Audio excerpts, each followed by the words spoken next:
Let's go. Hello, everybody. How you doing? I've got some information for you, and first thing I got to do is to clean up some stuff that we've got on the screen. So you have to recognize that I'm on my own today. So bear with me. Bear with me. Hello, everybody. This is Juan Lee from Clear Journey, and welcome to It's Life Live. We're here just a little bit late today, and I have to apologize for that. But Oliver is not with me today, so you know what that means. That means that I'm going solo. So that means I'm wearing more than one hat. So I really would appreciate your help and assisting me.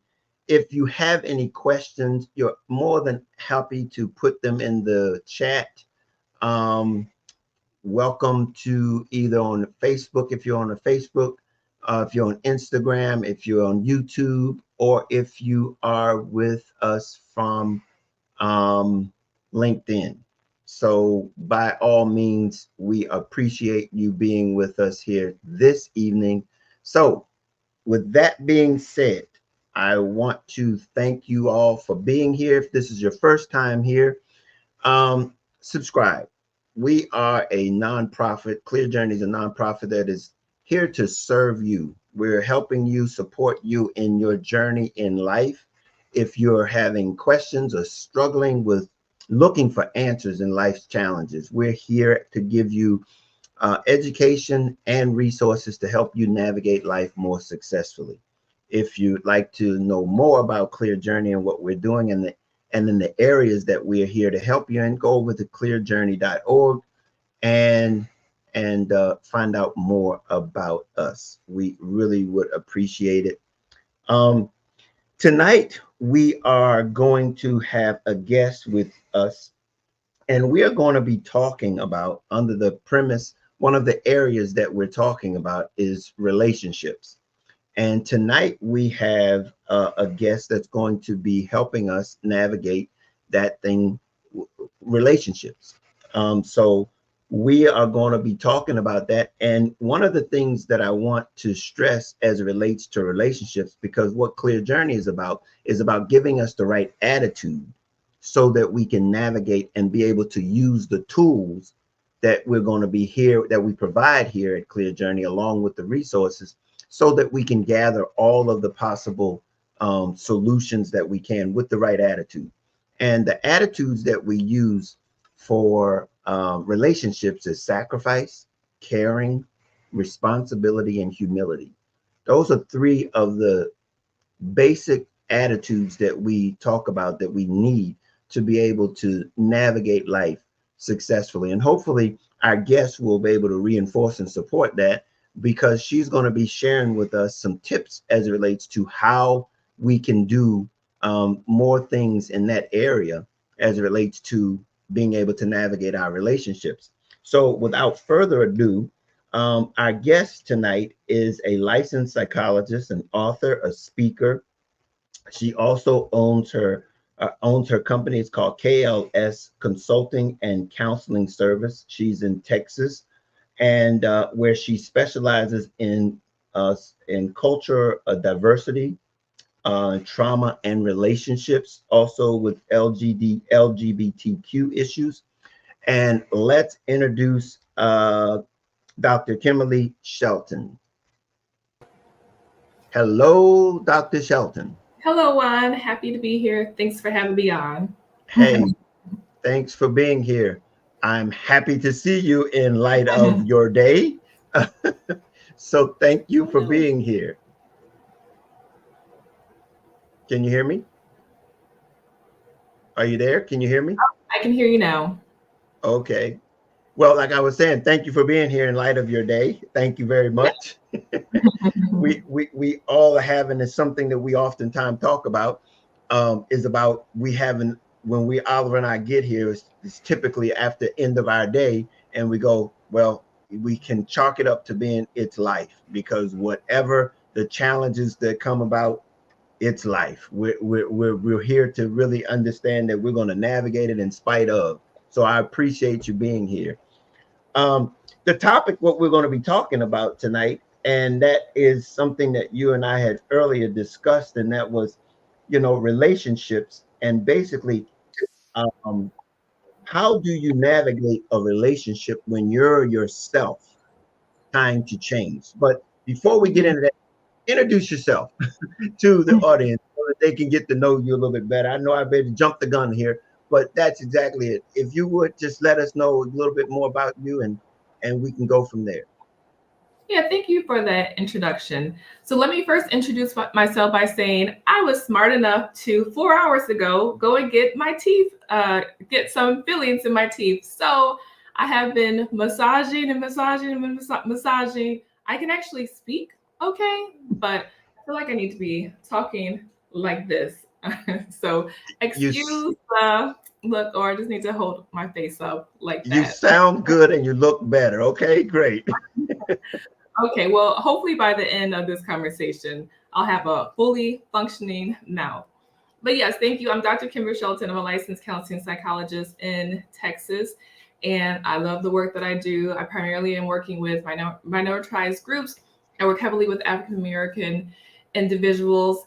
I also am a speaker, so I work with different organizations and groups, university, talking to them about cultural competence, um, cultural diversity related issues, and just general mental health concerns. And I'm also the author of the award-winning and best-selling A Handbook on Counseling African American Women, which super excited about. It's doing extremely well. And just one more thing about me, I am the mother to 5-year-old twin daughters. Wow. You know what it takes to to be able to manage two at one. That's pretty good.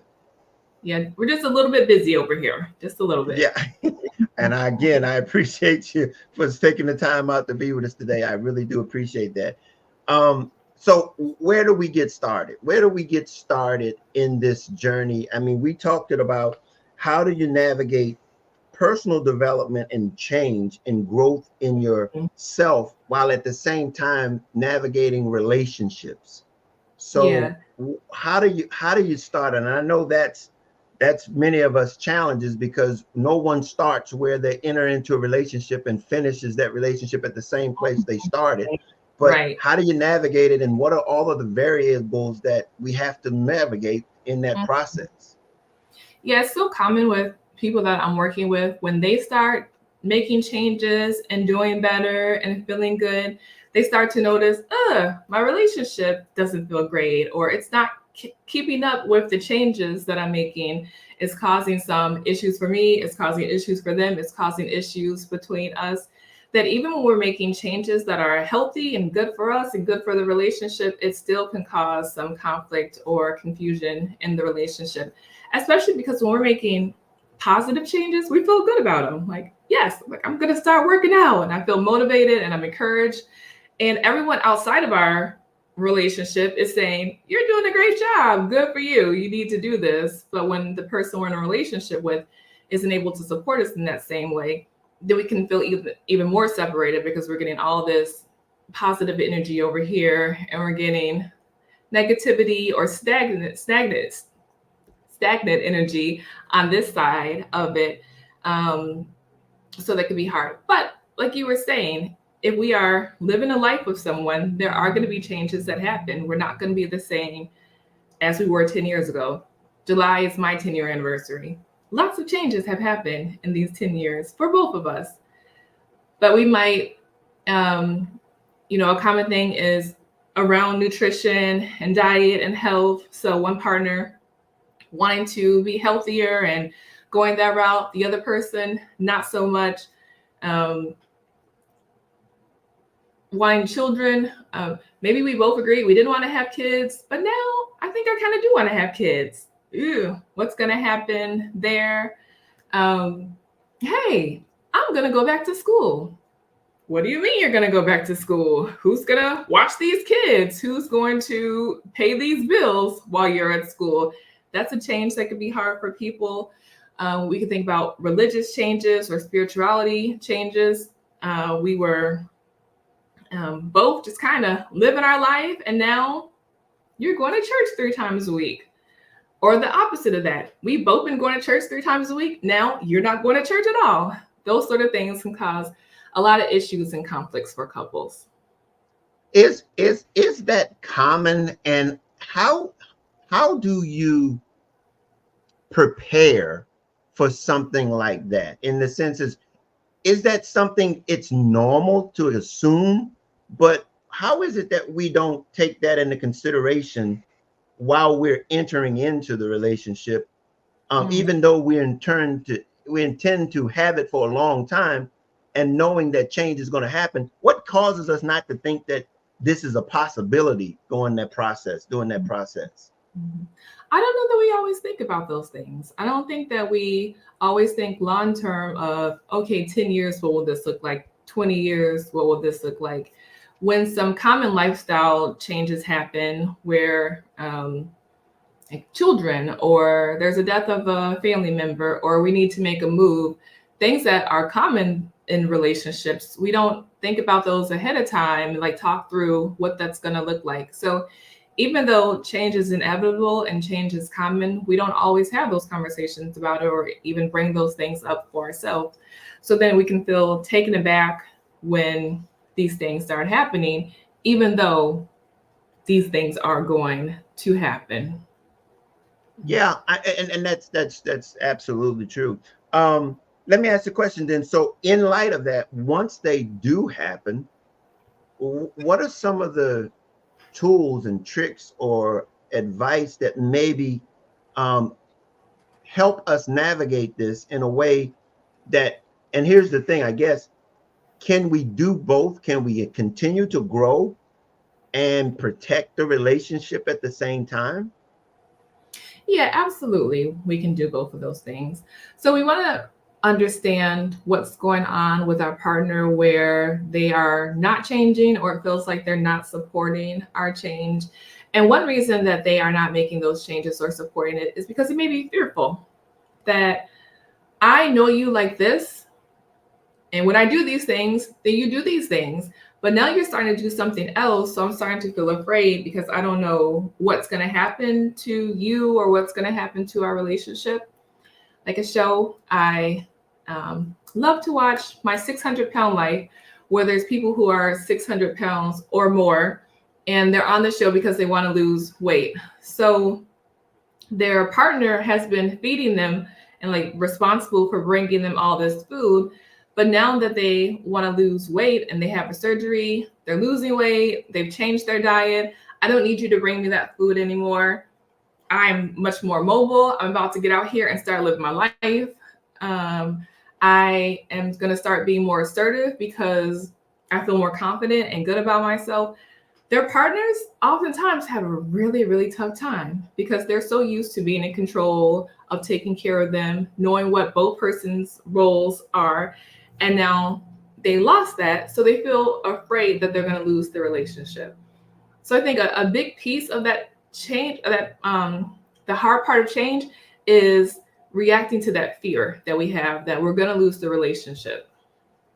Yeah, I mean, and that's on both sides, because how is it that on the side of the person using that as an example, on the side of the one who's actually supporting the one who's doing the losing of weight, and you said that damn they were in control. Mm-hmm. How does it impact the person who's actually doing the losing the control, actually making the change? Mm-hmm. You know, how does it impact them knowing that the things that they were used to, that individual was supporting them in that lifestyle that they were previously doing? Mm-hmm. Now, how do they handle that, in the sense, because now they don't even know how to react to that relationship anymore? Mm-hmm. Yeah. Well, definitely we have to keep consistent with our change, that we have to give that person the opportunity to become more comfortable and familiar with our change, that we like what we know. We like what is familiar to us. Even if it's not good for us, we still like it because that's what we're used to. So again, I'm used to bringing you 3,000 calorie meals in one sitting, and now you're having 300 calorie meals. I need to continue to have those 300 calorie meals. So we have to be consistent with it, because as a part of that change process, it's that we try to get back to what we know. So our behaviors or our actions might actually escalate, or we might do more things to try to get that person back to the way that we know to be, or the way that we're used to them being. So we might become more aggressive in breaking in the snack cakes, or we might be bringing the Bible studies over to the house because I don't want you to change. So in that change process, just realizing that our partners, they may escalate those behaviors, and not because they are out to get us, but because I'm trying to get you back to what I'm used to. And I'm used to you doing these things, and I feel afraid. So we can empathize with the fear that they could be having. Yeah. How about this then? How can an individual navigate the tension between the personal growth, maintaining relationship stability? In other words, you know, there's tension, like you just said. What can I do? I mean, you just said a few of the things, but what if the person don't like that change? Mm-hmm. Mm-hmm. What if they Yeah. don't like that change that Mm-hmm. you've made, in spite of the fact that it's into your best interest? Mm-hmm. Yeah. Yeah. So I think there's opportunity to empathize with that too. I didn't sign up to eat these vegan meals, so I don't want that. And you're telling me you're not going to do 2 dinners, but I don't want vegan meals. I want milk. I don't want soy milk. So even though it could be good, yeah, we could have a hard time reacting to that. That sometimes we start making these changes and it feels confusing because we haven't actually shared with our partner what the changes are that we're making or why we're making these changes. So someone who has decided I'm going to be more assertive and start speaking up for myself, but I have never communicated that to my partner. So when I am starting to be more verbal and putting my own needs and demands out there, you're going to be really confused as to what I'm doing. When I no longer want to go to church, but I'm just not showing up at church, but I have not told you the reasons why I no longer want to go to church, you're going to feel really confused. So we need to actually articulate what we are changing and then the reasons why we're making those changes to give them the opportunity to understand us better. And then the benefits of that change. So I've decided to go vegan because my cholesterol was out of control. The other things I was doing was not working. I have a family history of hypertension and diabetes. I don't want that. I want to be around in our relationship. That's why I'm going vegan. Okay, like you're just not trying to torture me. I am no longer interested in going to church because I didn't feel seen. I didn't feel heard. I see something else in my life. Okay, we can have a conversation about that and we can reduce the fear. So it's so helpful just to even explain what we're doing, why we're doing it, and why it might benefit us. Because a lot of times we just start changing and all the good tasting foods are taken out the house and being replaced with something else, and we don't know why that's happening. Yeah. And the thing that I heard when you was talking about that is that, what happens when someone that is actually going through the change, and you brought up, even religion or stuff like that, and you go like, how do you make that relationship? And I don't know if this is possible. How do you make that relationship accept the fact that I'm changing and I'm not there anymore, but I do value our relationship, but our relationship was founded in those things that I'm no longer doing. Mm-hmm. Mm-hmm. You know? Mm-hmm. Right. So that these changes I have are going to be a forever part of me, and I'm not going to go back to where we were before. So our values may not be aligned anymore. And we'll speak on that. There's also this idea that some changes are temporary. Like I said, if someone says, all right, I'm going to go back to school. And yes, for that 2 years or 4 years, it might cause a lot of stress within that family. But we can also think like, okay, you're going to go to school for this amount of time. So this is going to be difficult and we're going to have to make a lot of adjustments. But then things will go back to something that we feel more comfortable with, or what's going to be more common for us. But our values are still aligned. But when our values are not aligned, then it can become much more challenging. And I think it is trying to figure out what's the reason we can't adjust to this. So using that religion and spirituality, if my spiritual or my religious beliefs are, once we die, we go to heaven, and I would like you to be in heaven with me. But if you don't feel that same way, then I need to find a different forever partner who is going to be able to join me after those pearly gates.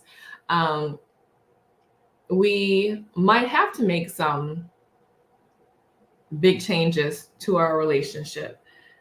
Or we can give ourselves the time to see what it looks like to navigate that space of, we're not aligned here, yet are we aligned in these other areas? So although I'm not going to be going to church anymore, I'm still committed to you. I'm committed to this family.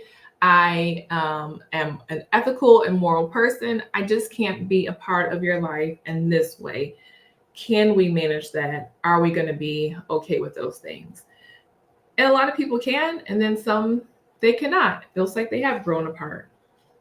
And see, and that's very interesting, because I guess that's in line with the social experiences that we have to deal with and navigate.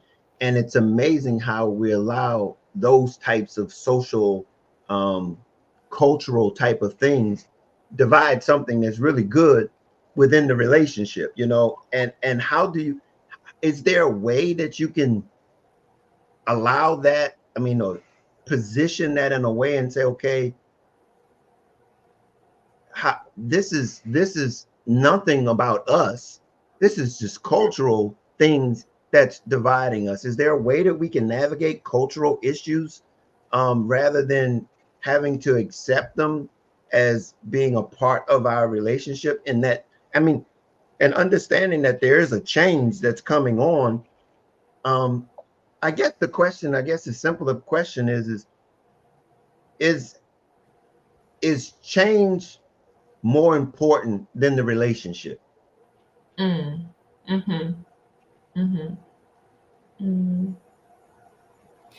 I appreciate what you were saying earlier about the different tenets of relationship. And one of those tenets is sacrifice. So are there parts of myself, my ideas, my life, my time, my attention that I'm willing to sacrifice for the sake of this relationship? And are there things that are so important to me and I value so deeply that I am not able to sacrifice because it's going to change who I am at my core, or it's going to be unhealthy to me? So if there's things that we just cannot sacrifice, yeah, it is going to become a problem for us if it changes who we are at our core, or who we are as a person. But I think before jumping to that, it is having these conversations about what are the consequences of this change. And there's always going to be consequences to change. How can I cope and potentially deal with those consequences? So I think to a parent who has a substance use issue, and a child may want that parent to stop using or to stop drinking, and they could want them to change, but that person has to actually want to change and have the ability and the capability to make that change. There's nothing that child can do to make that parent change. However, when the parent does change, all of a sudden they're saying, be home at 9 o'clock. Make sure you get your chores done. Let me check your homework. Hey, when you were drinking, I didn't have to do any of this. I had free reign. I could do all the things I wanted to do. I don't like these consequences of you not drinking. Even though someone does need to be monitoring what time I come home and checking my homework, I don't like those consequences. But after time, then that parent-child can renorm, and now I am able to be emotionally available for you. I do care about you. I can be present for you. So the child can adapt to these healthy consequences that the parent is putting on them. And they can actually become more aligned. So going back to what you were asking before, it's considering what the consequences are. And a lot of times the consequences can be for the better. That even if it feels like our values aren't aligned, if we actually explore, is it that our values aren't aligned? Or is it, I don't like these consequences that are occurring? That's very interesting the way you said that, the consequences, because those are the realities of what you have to accept. Mm-hmm. We have to be willing to accept what those consequences are. And I think many times is that we don't really know what they are until they occur. Mm-hmm. Yeah. And therein lies the rub, because this was, I'm caught off guard. Mm-hmm. And a lot of the things that I support, and what we do at Clear Journey supporting, is trying to give people the being able to prepare themselves for possibilities. How do you prepare yourself so that, a lot of times, you can't prepare for everything, but I'm just saying, knowing that in relationship, there is nothing that you can really say. I think one of the things that I've learned so long ago, I've been married 26 years, 27 years, 28 years, somewhere around there. And it is that none of us are perfect. Mm-hmm. Nobody's perfect. And Mm-hmm. relationships in and of themselves are based on imperfection. Mm-hmm. And so there's a degree of, when you decide to be in a relationship, or whatever the relationship might be, is that there are imperfections in there. And that's where we come up with those attitudes that we were talking about earlier. You're going to have to be willing to sacrifice, be willing to be responsible enough in the relationship, to be willing to sacrifice. And Mm-hmm. so when you say that consequences, man, that just resonates in the fact that there's going to be some consequences. Mm-hmm. And when you said they're good ones, and I don't know if people recognize or know that they're good consequences. And I Yeah. think we oftentimes hear consequences and think of them as being negative. But Yeah. can you speak a little bit more about consequences, in the sense of how they play out in our relationships and in the decisions that we make as it relates to change? Absolutely. Yeah, that regardless of what we do, there's going to be consequences that happen. So if I decide not to make this change for the sake of my relationship, there's a consequence to, I may start to feel resentful. I may start to be angry. I may start pulling away from you, which the reason I decided to not engage in that change is so that we could stay attached in this relationship. But by me not making that change, it's actually going to create more tension or friction in the relationship if resentment and those sorts of things are brewing. If we're making a change, again, we have to give that change time to happen and for the other person to adjust. And then it's to our betterment that initially I didn't want you to go back to school. But now that you are back to school, I am more responsible for the kids. But I find I actually like the things that I'm able to do with the kids. And I get to show up with them in a way that my parent didn't show up with me. So I wouldn't have known this had you not made that change, but I really like these consequences. I like that I get to be closer to them. And after you finish school, I'm going to like the consequence of you bringing more money in. That there's always going to be consequences to the changes and adjustment that we're making. But yeah, we get so focused on what those negative consequences are that we can lose track of what might be the positive or the beneficial consequences. Yeah, yeah, yeah. Let me ask you this then. In your experience, based on with your dealing with your clients and your things like that, what are some of the most common challenges that have been presented as relates to protecting the relationship as they grow, as Mm-hmm. an individual? What are some of the more common ones? Mm-hmm. I I think mean, one you've mentioned quite a few of them. Mhm. Well, with any of these changes, I think a common issue that the person making the change feels is that their partner's not changing as quickly as they would like them to. Like, I don't understand what the issue is. I'm trying to be healthier. I don't know what's going on. Me going back to school is going to be great for all of us. You need to get with it. However, our process of making change a lot of times isn't just spontaneous and quick like that. Like, you had probably been thinking about school for a while, then you had to apply for some programs, you had to get some letters of recommendation, you had to pull all your financial stuff together. So it took time for you to be able to make this change. Even when we think about exercise, I started doing 1 mile walks, and now I'm doing 2 miles, and now I'm going to the gym. So it took you time to make the change. But we expect, now that I've changed, you need to immediately change too. And that's just not the reality. It took us time to get to this place, then it's going to take our partner time to get to this place too.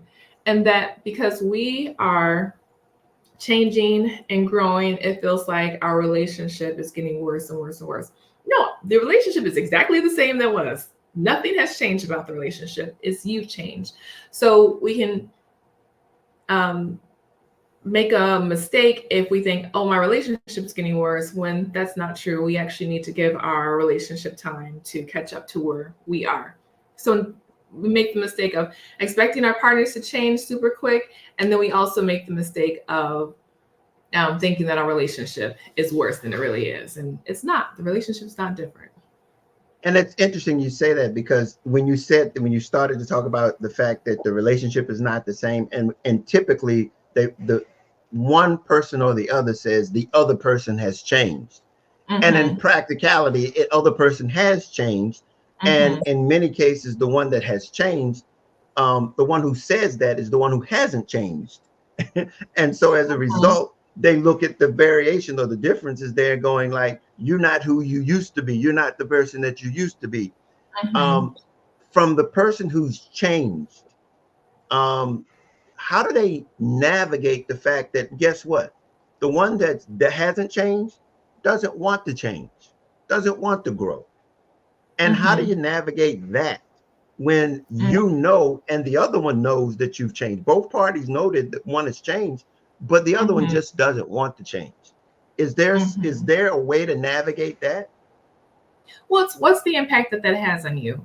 So if I'm just annoyed that you're eating differently, that I'm eating healthy and you're still eating red meat, if I'm annoyed by that, that's my own stuff. Like, I need to look into myself and see what's going on with me that I want this person to change in these ways. And that it's not that they're not supporting me or they're not an advocate for me. They just don't want to do this. So it's not them that's the issue and not making that change. It's me. I need to figure out why I'm so bent on this person being different in these ways. But then there's other times where we need to make sure that the reason they're not making that change is because, unfortunately, they may be toxic to us. So like I was saying with my 600-pound life, that if there is control or power issues, something needed to change in that relationship, and that was going to be problematic. So absolutely, they need to make some adjustments there. Or if there's addiction, I've stopped smoking weed, I'm not drinking anymore, but you still are. I can't be in that environment. That's not safe for me. It's going to be toxic to me. And if you can't make that change, then this relationship is going to have to make a change, or we won't be able to be in this relationship. That's very interesting. I've heard some very interesting dynamics in that sense as it relates to change. I had an experience years ago that was similar to that, and it really. Just give me 1 second here. I'm being super quick.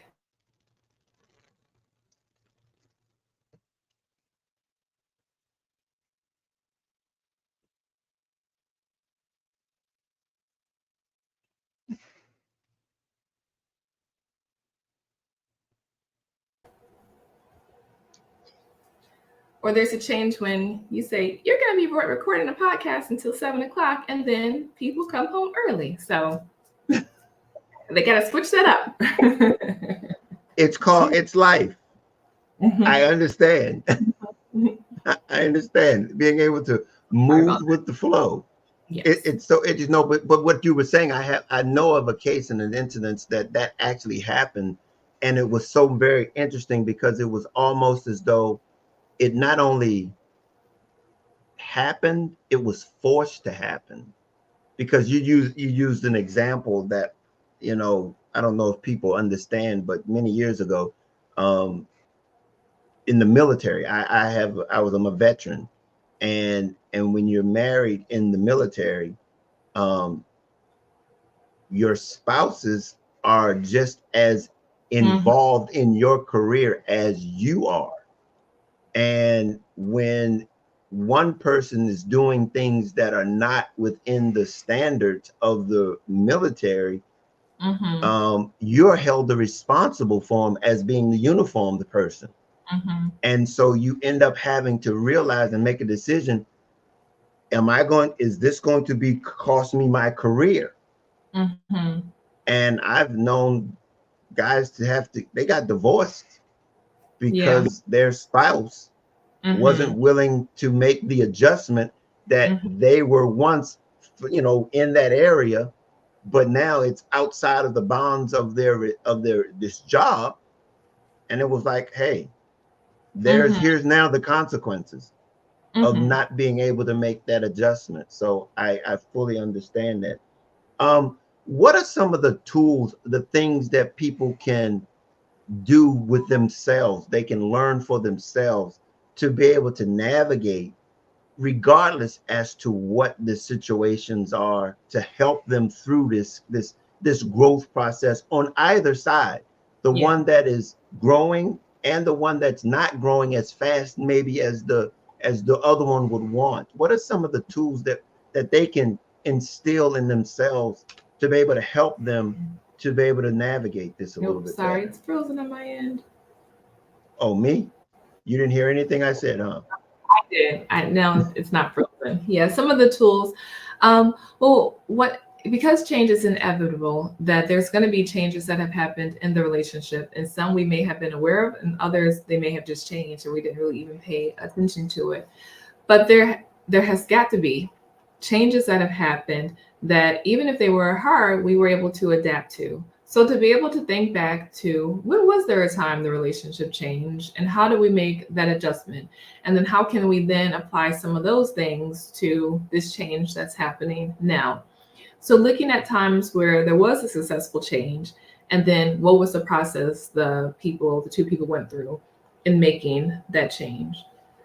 I think another tool is we need to have great empathy for the person that we are with. What you were saying, we need to have a lot of humility around who we are and who they are. So, again, not thinking that this person is out to get me or they want to wrong me or they want to hurt me. They are probably really struggling with what I'm going through and how that's impacting them, or they could be feeling very fearful.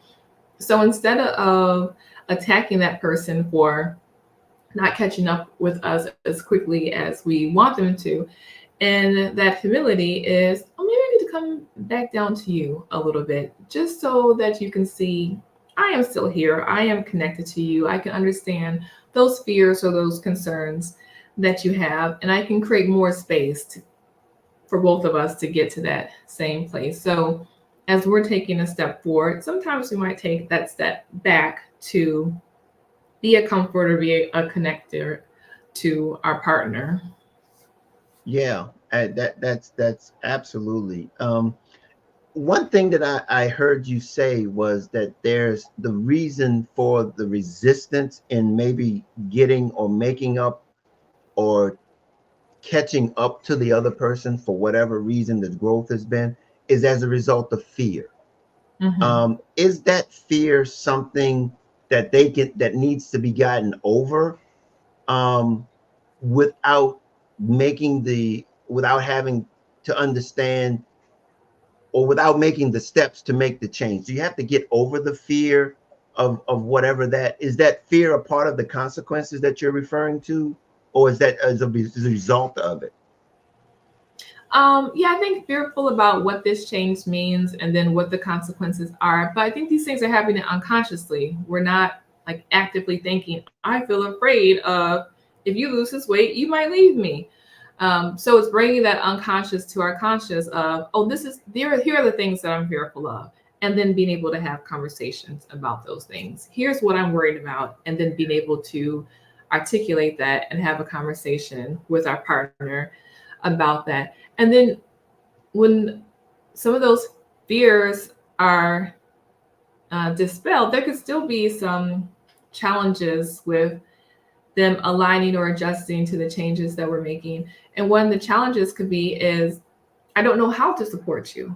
I don't know what it is that you need from me. So even if I'm over the fear or I want you to make this change, maybe I do want to come along with this change. I don't know what you need. I don't know how to support you. So we can help our partners in being able to communicate the best ways that they can support us, how we want them to take care of us, how we want them to motivate and encourage us, making things as concrete as possible so that person's not trying to assume what we need. Because a lot of times we assume, and what we assume, and then what the reality is looks different, or how we would want that need to be met versus how they actually want that need to be met looks different. So actually giving them those resources so that they can better support us. That's interesting. One of the things I'm hearing you say then is communication is vital in the process of being able to make these to be able to protect the relationship as you grow in this process. Here's the thing. Let me ask you this. What if one of the parties, like we were talking about fear here a little bit, but what if there's no identification of the fear? And as a result, it's just like they don't know what's holding them back from being able to be that support mechanism. And see, and then again, this is basically from the one that's doing the growing. But I mean, there's the flip side on both sides, because this really seems a lot like, just relationships in general, being able to communicate successfully to one another as relates to being able to tell the other one exactly what I need, like sort of my love language, so to speak. How do I articulate that when I don't even know what mine is? You know what I mean? So and that's what I'm saying. How do you know what that fear is? How do you know that there isn't even a fear there when you're not even aware of it? Yeah, I don't even know that I'm afraid of something. I don't even know. I might not even be aware that a change is happening. Something is just different here. I think about my own life. So prior to my spouse and I getting married, like I had a lovely CV that was filled with all these amazing and wonderful things that I was doing. And we were like traveling and doing all these fabulous things. My jobs were paying for them. And then when we got married and I was in Georgia, then I moved to Texas. Once I got to Texas, things just changed for me. I didn't want to do all that stuff anymore. I was not interested in having 10 jobs and doing the most and always showing up. But I didn't recognize it myself, what was going on. And it was never fully verbalized by my spouse. But there was like an underlying tension that we both were kind of feeling or aware of. But I don't think either one of us really understood what that was. So it was hard to even speak about. And then maybe after like 2 years of being in that space, I realized my changed energy was because I was burned out. I literally was tired of doing all those things. But the woman that he met was doing a million things. And that's what he was used to and accustomed to. And that's what I was used to myself, but I couldn't show up in those ways anymore. So I don't think he was necessarily fearful of those changes. It was just so confusing as to what happened, because you seem different in a lot of ways. And then also me being confused because I can't get myself motivated to do those things in the same ways. So the way that we've been talking about change, we've been talking about it being a very conscious process of, I'm going to start eating healthier. I'm not going to get high anymore. I'm going to go back to school. But there are some changes where we might not even be aware that we're making those changes. Our spouse or partner may be then even less aware of the changes, yet we can still feel it or sense that there's something going on. That when that happens, ideally, we do have a strong enough foundation that can be humble enough to navigate that gray area, and that there's enough care as one person may be struggling or having a difficult time, that the other person again can support them and be there for them, even if we don't know yet what that underlying thing is. Yeah, yeah. I mean, I think we all have those beginnings and changes in our life that we go through, and I don't know if we've all called them growth, but in many cases it's different for the other person, and both have to acknowledge. And I think I guess what I'm getting at is that in many cases we don't know or can recognize the difference. You know, we Mm-hmm. don't know, we can't recognize it. It's because I don't know, we too close to it as it relates to why we can't recognize it for ourselves. Mm-hmm. Um, yeah, it could be. And I think sometimes we're not always empathizing with that person. We're more focused on how that's impacting us. Or we're trying to find a solution to whatever we think that issue is without fully understanding the issue. So, like in my example, my spouse would say, "Hey, what about this job? Or you might be good at this. Or maybe you should try," like thinking I just need to find whatever the thing is that's going to motivate me. Um, Again, being a problem solver, that's the way his mind works. However, what would have been likely more beneficial for me would have been questions around what's going on with you? How are you feeling? What's making it hard for you to do some of those things that you used to be able to do? So instead of solving those problems for me, a curiosity approach might have led to enlightenment or understanding more. So for us to be curious about what that person's doing, what these changes mean, where they are right now, to come from a place of curiosity and care versus problem solving or that this is a bad or a negative thing. You know, you brought something very interesting up in that sense, because you entered into the male female, the the he's from Venus and she's from Mars, or whatever way that is. And I'm like, have you found that to be a very determining factor as it relates to the differences between one growing and the other one not growing, or vice versa, in the relationship? Sorry, this is computer is not AT&T is not being my friend. Can you repeat the last part of what you said?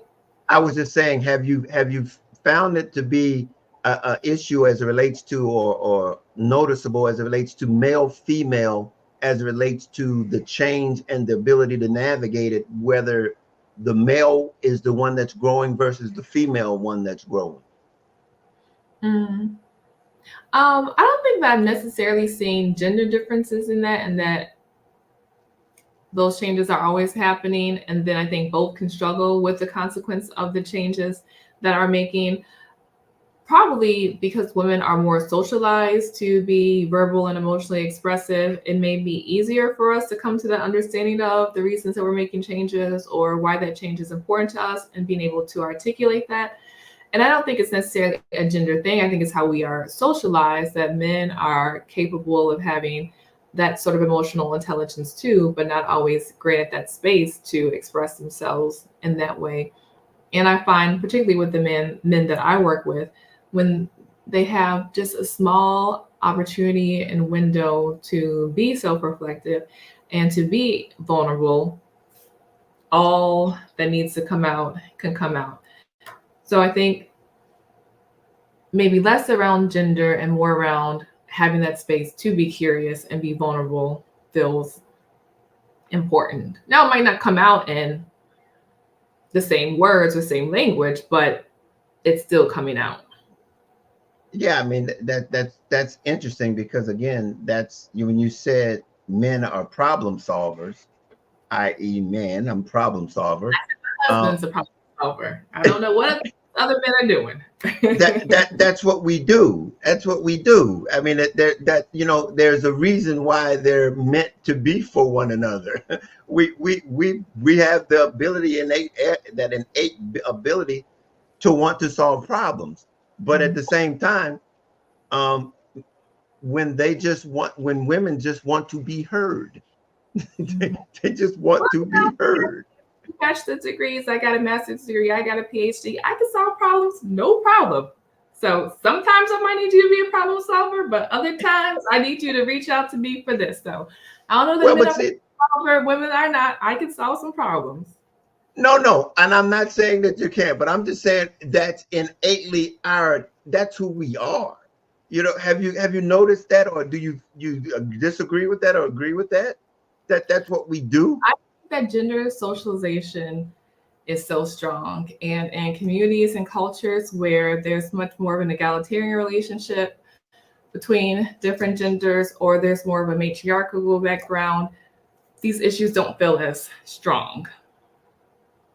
Okay, I mean, but how do you deal with them though, if they come up that way though? And that's because that's basically what you were addressing, was the fact that instead of having that manly, excuse me, that masculine or male perspective as it relates to solving a problem, instead of being curious, because to be honest with you, I've had to develop that ability to be curious, whereas Mm-hmm. is that solving problem comes very, very second nature to me.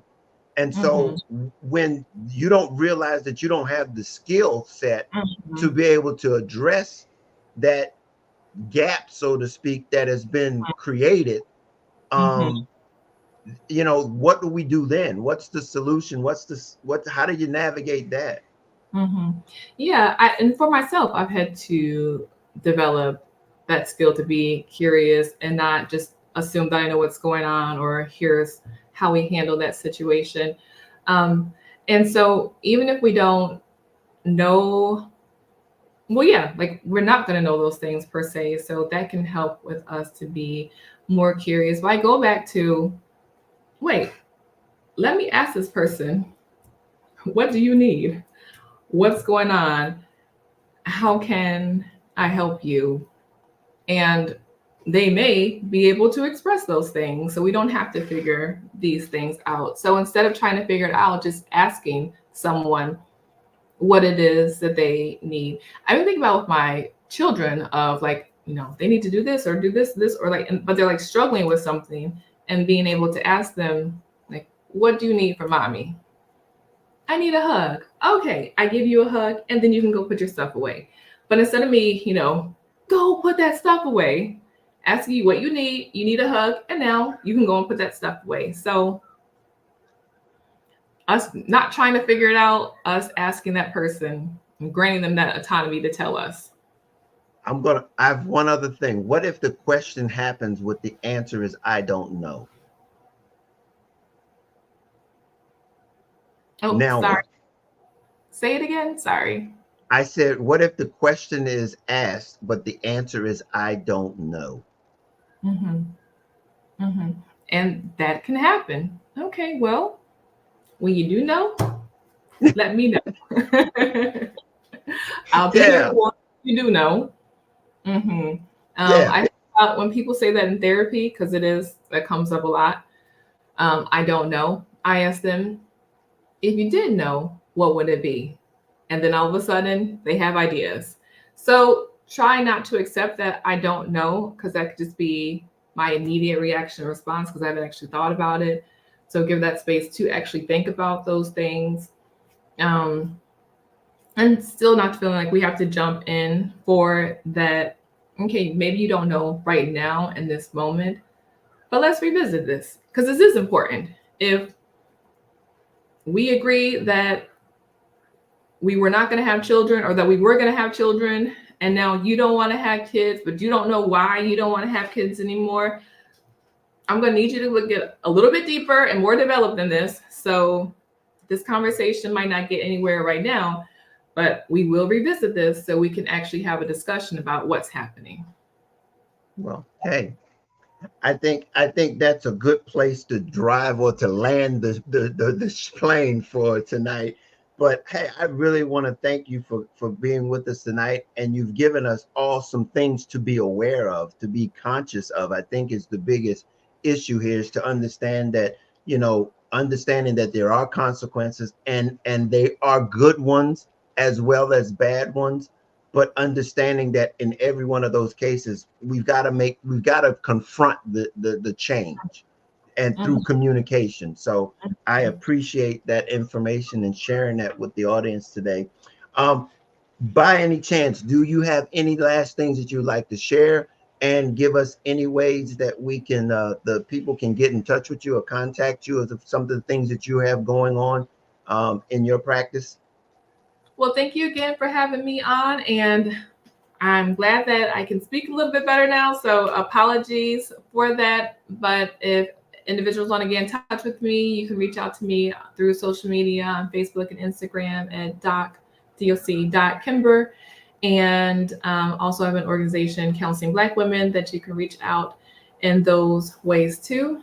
If you have any interest in anything mental health related to Black women, or you work with Black women and you want to support Black women, please go out and get your copy of a handbook on counseling African American women. It's available on Amazon, but it's available anywhere that you can buy books to support that. But yeah, I just appreciate being here with you tonight, and thanks for everyone who attended.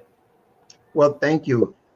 Hey, again, I apologize to everybody who's listening to us on various platforms, because Oliver's not here. I don't have access to being able to see on other platforms, but we Mhm. do really appreciate you being here. I will get a chance to look at those platforms later on. And if there's any comments or anything that you've made, we will forward them or get those answers to, because we do want to provide you the resources and the answers and the tools necessary.